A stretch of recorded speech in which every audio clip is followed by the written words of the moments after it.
Welcome sa Philippine Island Weather Update. Lagi ninyong kasama sa Balitang Panahon ngayon. Narito ang weather update for Thursday, January 23, 2025. Wala pa rin naman tayong binabantayan or minomonitor na anumang bagyo or low pressure area sa loob at labas ng ating Philippine Area of Responsibility. Pero currently, meron tayong tatlong weather system na nakakaapekto dito sa ating bansa. Una na dito ang northeast monsoon or ang hanging amihan na umiiral dito sa may northern at central Luzon.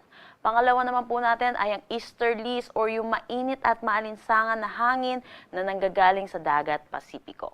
Dahil po sa northeast monsoon, which is malamig na hangin, at easterlies na mainit at malinsangan na hangin, yung salubungan po nito ay nagre-resulta sa tinatawag nating shear line na currently nakakaapekto dito sa eastern section ng southern Luzon.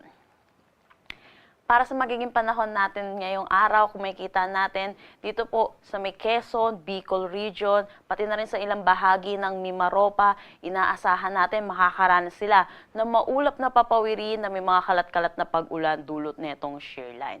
Samantala, asahan naman din natin sa Cagayan Valley at Aurora, makakaranas naman sila ng maulap na papawirin na may mga mahihinang pag-ulan dulot naman ng northeast monsoon.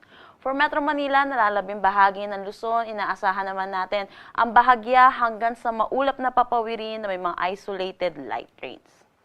Agwat ng temperatura for Metro Manila, 22 to 30 degrees Celsius, Lawag, 22 to 31 degrees Celsius. For Tuguegarao, 22 to 29 degrees Celsius, Baguio, 14 to 24 degrees Celsius. For Tagaytay, asahan natin na 20 to 28 degrees Celsius at Legazpi, 24 to 31 degrees Celsius. Dulot pa rin ng shear line na asahan natin makakaranas din na maulap na papawirin na may mga kalat-kalat na pag-ulan dito sa may Northern Samar, Aklan at Capiz.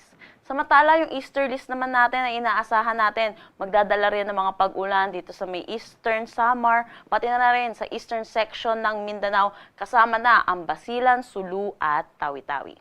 For Palawan naman, nalalabing bahagi ng Visayas at Mindanao, inaasahan naman po natin magiging maaliwalas ang kanilang panahon, pero asahan din po natin ang mga panandaliang pag-ulan pagdating sa hapon at sa gabi dulot ng mga localized thunderstorm.